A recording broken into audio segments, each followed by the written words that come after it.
ஏதோ சாப்பிட்றியா? ஒன்றும் வேண்டாம், தண்ணி மட்டும்.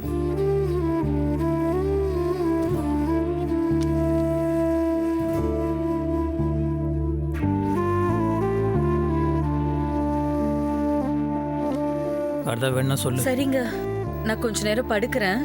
நீங்க வீட்டுக்கு போகும்போது கதவு சாத்திட்டு போங்க, நான் அப்புறமா பூட்டிக்கிறேன். என்னங்க, என்னாச்சு? நான் போல.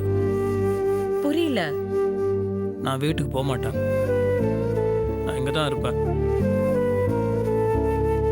நான் தனியாக விட்டு போக முடியாது மல்லிகா. நான் இங்கே தான் இருக்க போகிறேன். நீ படுத்து தூங்கு. நான் வீடெலாம் சுத்தம் பண்ணிட்டு உனக்கு டிஃபன் வாங்கி வைக்கிறேன். கேங்க, நான் ஆசைப்பட்டா கூட நீங்க இங்க என் கூட இருக்க முடியாதுங்க. ஏன்?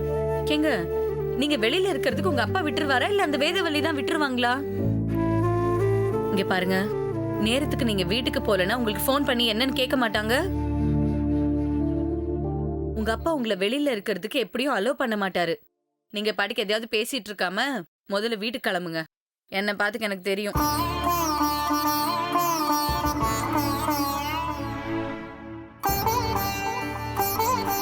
முடியாது, நான் வீட்டுக்கெல்லாம் போக மாட்டேன். இங்கேருந்து உன்னை பார்த்துப்பேன். என்னங்க நீங்க இப்படி சின்ன குழந்தை மாதிரி பேசிட்டு இருக்கீங்க? கொஞ்சம் எமோஷனலா யோசிக்காம பிராக்டிக்கலா யோசிச்சு பாருங்க. இன்னும் கொஞ்ச நாள் கழிச்சு நீங்க இங்க வரணும்னு நான் ஆசைப்பட்டாலோ நீங்களா இங்க வரணும்னு நினைச்சாலோ அது நடக்காதுங்க. அதுதான் உண்மை. மல்லி, இங்க பாருங்க, நான் சொல்றது கொஞ்சம் அமைதியா கேளுங்க. வாழ்க்கையில நிரந்தரமா இருக்கிறது மட்டும்தான் நம்மள்துன்னு சொல்லுவாங்க. அப்படி பார்த்தா உங்களுக்கு நிரந்தரமானவ நான் இல்லைங்க, வேதவள்ளி தான். என்ன அப்படி பாக்குறீங்க? இவ்வளோ நாளா இருந்த மல்லிகா வேற, இப்ப இருக்கிற இந்த மல்லிகா வேற. இந்த ஒரு வாரம் என் வாழ்க்கை எனக்கு நிறைய பாடம் கத்து கொடுத்துருச்சு. இந்த அகங்காரம், கோவம், ஆணவம் இது எல்லாத்துக்குமே அர்த்தமே இல்லைங்கிறது நான் நல்லா புரிஞ்சுக்கிட்டேன். நான் என்னவோ 100 வருஷம் உங்க கூட வாழ போறவ மாதிரி நீங்க என் கூடவே வந்துருங்க, நீங்க என்னை விட்டு போயிடாதீங்க, நீங்க என் கூட தான் இருக்கணும்னு சொல்லிட்டு தெரிஞ்சுக்கிட்டு இருந்தேன்.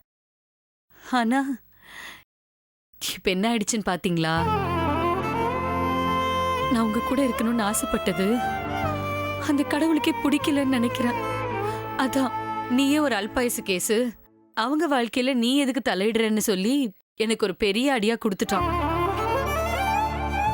இந்த மாதிரிலாம் பேசாத. ஏங்க, கடவுள் எல்லாம் தெரிஞ்சுதாங்க கரெக்டா நம்ம 2 பேருக்கும் கல்யாணம் நடக்க விடாம பண்ணிருக்கோம். போன்ல யாரு? வேதவள்ளி கிட்டயா பேசுனீங்க?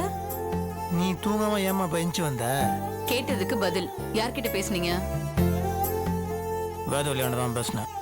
கொஞ்சம் அமைதியா பேச வேண்டியதானே? எதுக்கு இப்படி எடுத்தறிஞ்சு பேசுறீங்க? என்னத்த அமைதியா பேசுறது? ஒரு வாட்டி சொன்னா புரிஞ்சிக்கணும். அத விட்டு சும்மா நோய் நோய் கேள்வி கேட்டு அப்படியே. இங்க பாருங்க, பொண்டாட்டிங்கிறவ கேள்வி கேப்பா. அவளுக்கு நீங்க பதில் சொல்ற இடத்துல இருக்கீங்க. நீங்க பதில் சொல்லிதான் ஆகணும். ஆமா, அது என்ன? நீ என்ன பொண்டாட்டி மாதிரி கேள்வி கேக்குறேன்னு கேக்குறீங்க? நீங்க ஒத்துக்கிட்டாலும் இல்லைன்னாலும் வேதவள்ளி தான் உங்களோட பொண்டாட்டி. அவளோட தான் நீங்க உங்க வாழ்க்கை முழுக்க வாழ போறீங்க. மல்லே, குறுக்க பேசாதீங்க. அல்ப வயசுல பாதியில போறவளுக்காக நீங்க உங்க பொண்டாட்டி கிட்ட சண்டை போடுவீங்களா? ஏய், அப்ப நீ கடுப்பாத. அப்படி பேசன்னு சொன்னாங்க உங்ககிட்ட. நான் உண்மையை தான் பேசுறேன். இதுக்குதான் நீங்க இங்க இருக்க வேண்டாம், அங்க போங்கன்னு சொன்னேன். நீங்க பாட்டுக்கு அவளை அப்படி எடுத்தறிஞ்சு பேசுறீங்க. பாவங்க, அவளோட மனசு எவ்வளவு வருத்தப்படுன்னு கொஞ்சமாவது யோசிச்சு பாத்தீங்களா? இங்க பாருங்க, இனிமே வேதவள்ளி கிட்ட கோவமா பேச மாட்டேன்னு எனக்கு சத்தியம் பண்ணுங்க. என்ன பாக்குறீங்க? அவகிட்ட கோவப்பட மாட்டேன்னு எனக்கு சத்தியம் பண்ணுங்க. அப்படி இல்லனா நீங்க இப்பவே இங்க இருந்து கிளம்பி போயிட்டே இருங்க. சத்தியம் பண்ணுங்க. சத்தியம். என்ன சத்தியம்? கை எடுத்து வச்சு சத்தியம் பண்ணுங்க. சத்தியம். எதுக்கு சத்தியம், என்ன சத்தியம்னு சொல்லிட்டு பண்ணுங்க. ஐயோ, அதாம்மா, இனிமேல் வேதவள்ளி கூட நான் சண்டை போட மாட்டேன், திட்ட மாட்டேன், கத்த மாட்டேன். சத்தியம். ஓ மேல சத்தியம்.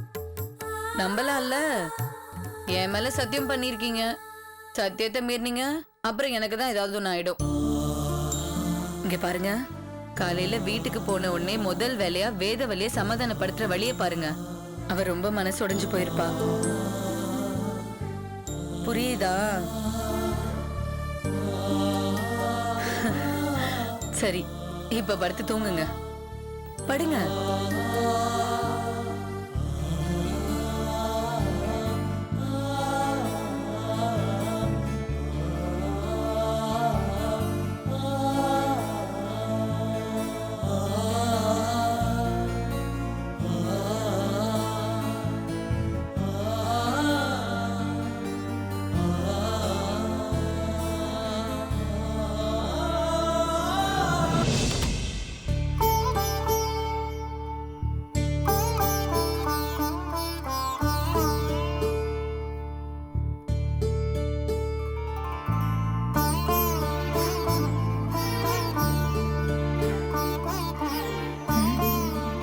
என்னது இது?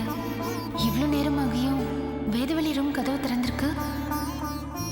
லைட் எரியுது. ஒருவேளை நாகராஜ் இன்னும் வரலையா?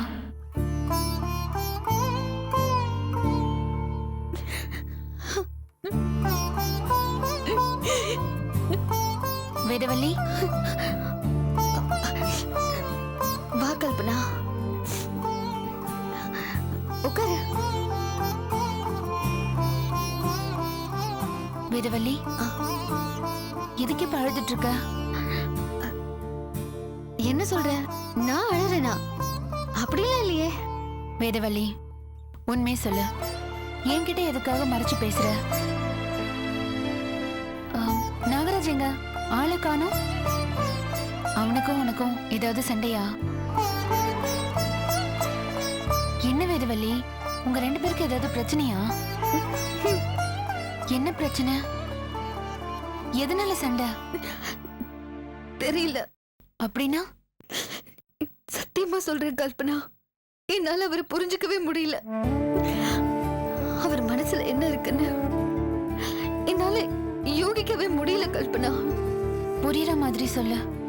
அவரு சில நேரம் நல்லா அன்பா பேசுறாரு, சில நேரம் யாரோ மாதிரி ரொம்ப கோவமா எடுத்தெறிஞ்சு பேசுறாரு.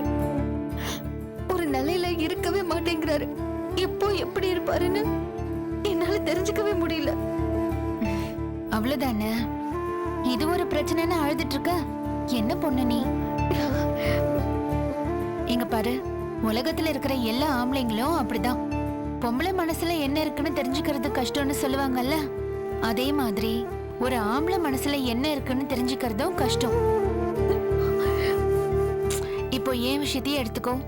அவர் ஆபீஸ் முடிஞ்சு வரும்போது சந்தோஷமா இருக்காருன்னு நினைச்சு சிரிச்சு பேசுவேன். ஆனா அவரு ஊருன்னு எரிஞ்சு விழுவாரு. அதே அப்செட்டா இருக்காரு போல இருக்குன்னு நினைக்கும் போது அன்பா பேசுவாரு. இதெல்லாம் இன்னைக்கு காலகட்டத்துல சகஜம் வேதவள்ளி. வெளியில போறவங்களுக்கு 1000 டென்ஷன் இருக்கும். அத அவங்களே அறியாம நம்ம கிட்ட காட்டுறாங்க. அவ்வளவுதான். இல்ல கல்பனா, நீ சொல்ற மாதிரி இது சாதாரண பிரச்சனை இல்ல. இது வேற. என்ன வேற? அவருக்கு என் மேல எந்த விதமான அன்பும் இல்ல கல்பனா. அவர் மனசுல நான் இல்ல. சாதாரணமான விஷயத்துக்கு கூட எத்தனையோ முறை நீ என்ன என் பொண்டாட்டியா, என்னை விட்டு போக போறவதானே, எதுக்காக என்கிட்ட உரிமை எடுத்துக்கிறேன்னு என்ன திட்டுறாரு கல்பனா. என்னால அதை தாங்கிக்கவே முடியல.